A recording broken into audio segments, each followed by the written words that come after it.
Chelsea have £105 million worth of attackers, yet defence continues to be the best form of attack for Thomas Tuchel's side. 9 of the Blues' last 18 goals have been scored by defensively minded players in recent weeks.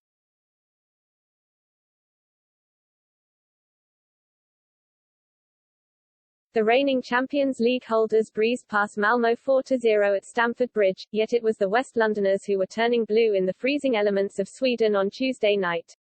Malmo had learned their lessons from their pummeling in West London, as they sucked up all of Chelsea's first-half pressure and patiently waited for their time to strike.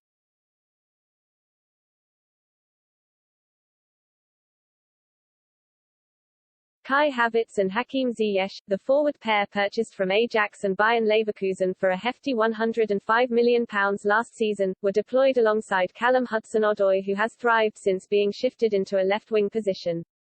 Hudson-Odoi's pace in behind and direct running was threatening but blunt, while Ziyech and Havertz got themselves into the dangerous positions expected from stars of their luxury expense, but alas were not able to make the net bulge.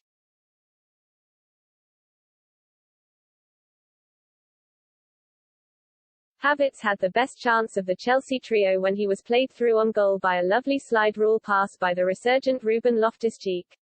Unfortunately, conviction and ruthlessness once again deserted the graceful Havertz, who tried to replicate his wonderful dinked finish in the reverse match against Malmo, but was instead saved easily by goalkeeper Johan Dahlen.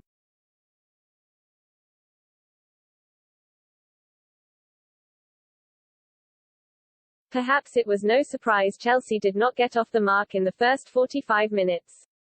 After all, they failed to find the net in the opening period against Newcastle United, and Tuchel made the extremely bold call to leave his 2 leading goal scorers on the bench.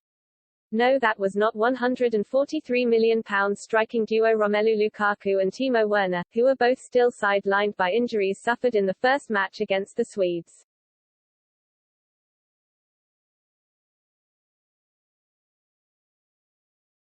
Nor was it £58 million speed machine Christian Pulisic, whose return to the Chelsea squad 2 months after his ankle injury setback was of a huge boost to the side.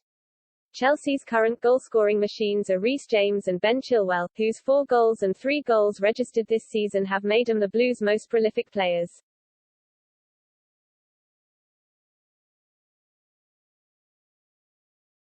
It was a tough one because they have been playing so good, Tuchel said before the game. At the same time, it's an intense position, you cover the whole side, running up and down.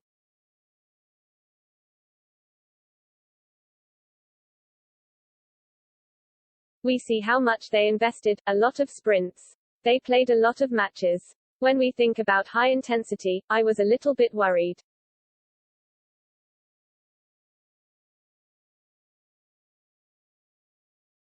At the same time, we have good guys from behind. So, it was the moment to keep the intensity levels high. Sir Azpi and Alonso start.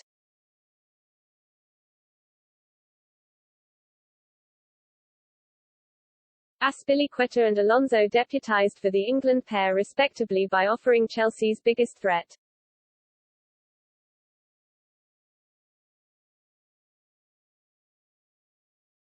The 2 players combined in the first half when Azpilicueta's first-half effort from Alonso's low cross forced an uncomfortable save from Dahl.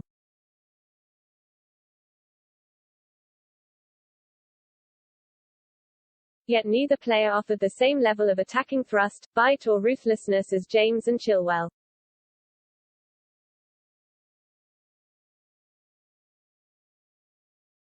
James and Chilwell's 7 goals between them all came from the England pair taking a risk, and offering the attacking 3 an overload on the outside.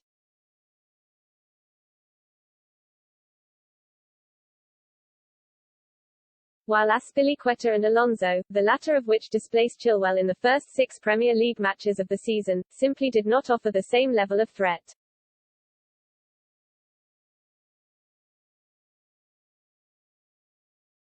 Tuchel slightly tweaked the starting 11 in the second half by moving Hudson-Odoi onto the right-hand side, so he could more naturally attack the outside of Malmo's defence.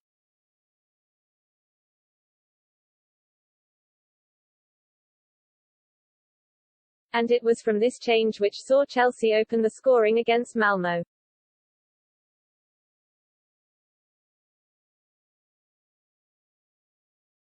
A slick exchange between Hudson-Odoi and Havertz culminated in Hudson-Odoi breaking down the right-hand side, just like he used to when Tuchel played him as a wing-back, before his perfect cross creeped into the path of Ziyech, who gobbled up the opportunity first time.